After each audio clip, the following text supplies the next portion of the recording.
Finally এখন কিন্তু আমরা বড় মাসিদের বাড়ির ওখানে পৌঁছে গেছি। এখন কিন্তু বিপ্লব দাকে নিয়ে চলে আসছে।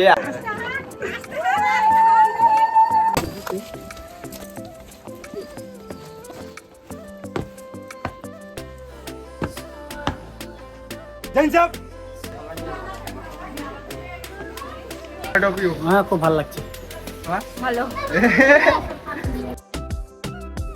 হে guys, good morning, welcome back to my new vlog. আর আমরা এসেছিলাম তিতপুর আমাদের মামার বাড়িতে, আর আজ আমরা যাব নেমাতপুর বড় মাসিদের বাড়িতে। যেহেতু এই ভিডিওটা খুবই ইন্টারেস্টিং হতে চলেছে, ওই জন্য শেষ পর্যন্ত ওয়াচ করুন। এখন বাজে সকাল 5:40 আর আমাদেরকে বড় মাসিরা বলেছিল তাড়াতাড়ি আসতে, ওই জন্য এখন আমরা নিচে গিয়ে রেডি হই। তোমরা ভ্লগটা এনজয় করতে থাকো। হে গাইস, ফাইনালি এখন কিন্তু আমরা যাওয়ার জন্য রেডি হয়ে গেছি। আর এটা হচ্ছে আমার মামার ছেলে। আমরা কোথায় আছি বোন?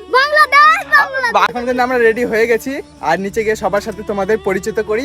আর ভিডিওটা দেখতে থাকো, খুবই মজা হতে চলেছে। এই যে এটা হচ্ছে আমার মামি আর মোটা মামা।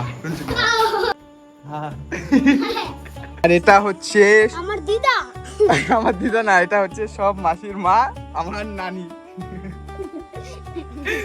আর এটা হচ্ছে আমার মাসি, আর ওই যে একটা মাসি আমার, আর এটা আমার মা। এখন কিন্তু আমরা সকাল সকাল বেরিয়ে পড়েছি মাসিদের বাড়িতে যাওয়ার জন্য, কারণ এখান থেকে প্রায় অনেকটাই দূরে আমাদের মাসির বাড়ি। দেখো, নেমাতপুর মাসির বাড়ি যেতে যেতে তার মধ্যে বৃষ্টিও শুরু হয়ে গেছে। ওই জন্য আমরা ক্যানপুকুরে টোটো দাঁড় করিয়ে সকালে ব্রেকফাস্টটা করার জন্য একটা মিষ্টির দোকানে চলে আসি। আর দেখো রিপনের খাওয়ার স্টাইলটা একবার দেখো। তারপরে ক্যানপুকুরে সবাই মিলে মিষ্টির দোকানে ব্রেকফাস্ট করে নেওয়ার পর এখন কিন্তু আমরা সবাই মিলে টোটোতে করে চলে আসি আমাদের মাসির বাড়ি নেমাতপুর। ফাইনালি এখন কিন্তু আমরা বড় মাসিদের বাড়ির ওখানে পৌঁছে গেছি। আর যেহেতু আমরা এর আগে কোনোদিন এই জায়গাতে আসিনি, তার জন্য চারিপাশটা একটু ঘুরে ঘুরে দেখছি। এ মনোহরা, কেমন লাগছে এই জায়গাটা? ওয়াই, কেমন লাগছে এই জায়গাটা? ভালোই লাগছে, কিন্তু ভালোই লাগছে। একটু বাড়ির দিকে ঘুরে আসি মাসিদের। ফাইনালি এখন কিন্তু আমরা মাসিদের বাড়িতে পৌঁছে গেছি। আর মাসিদের বাড়িতে আসার কারণ হচ্ছে আমার বিপ্লব দা চাকরি পেয়েছে, আর ট্রেনিং থেকে প্রথমবার বাড়িতে আসবে, ওকে বরণ টরণ করবে, তার জন্য আমরা বড় মাসিদের বাড়িতে এসেছি। আর তোমরা ফুল ভিডিওটা দেখতে থাকো। এখন কিন্তু বিপ্লব দাকে নিয়ে চলে আসছে, আর আমি এখন নিচে যাই, আর তোমরা ব্লগটা ফুল এনজয় করো। চলো।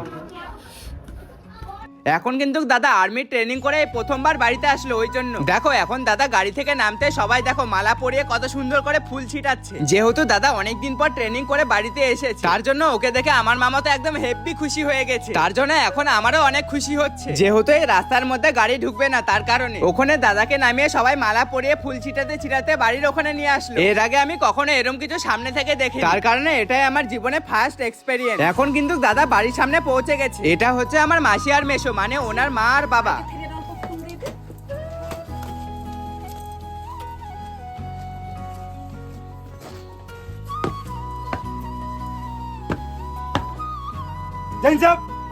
যেহেতু দেশের বীর সন্তান ট্রেনিং শেষ করে বাড়িতে এসেছে, তার কারণে দেখো আমার মাসি আর মেশোর একদম গর্বে বুক ভরে গেছে। আর দেখো দাদাকে দেখার জন্য কত লোক জমা হয়ে গেছে এই জায়গাটার মধ্যে। তারপরে আমার সমস্ত মাসি আর মামারা দাদাকে সবাই মিষ্টি মুখ করে বরণ টরণ করে মালা পরাল। তারপরে সমস্ত রিচুয়ালস গুলো কমপ্লিট করার পর তারপরে সবাই দাদাকে আশীর্বাদ করে বাড়িতে নিয়ে আসলো। আমার যা মনে হচ্ছে সব থেকে বেশি এখানে খুশি হচ্ছে আমার মামা। কেমন লাগছে? Proud of you. হ্যাঁ, খুব ভালো লাগছে।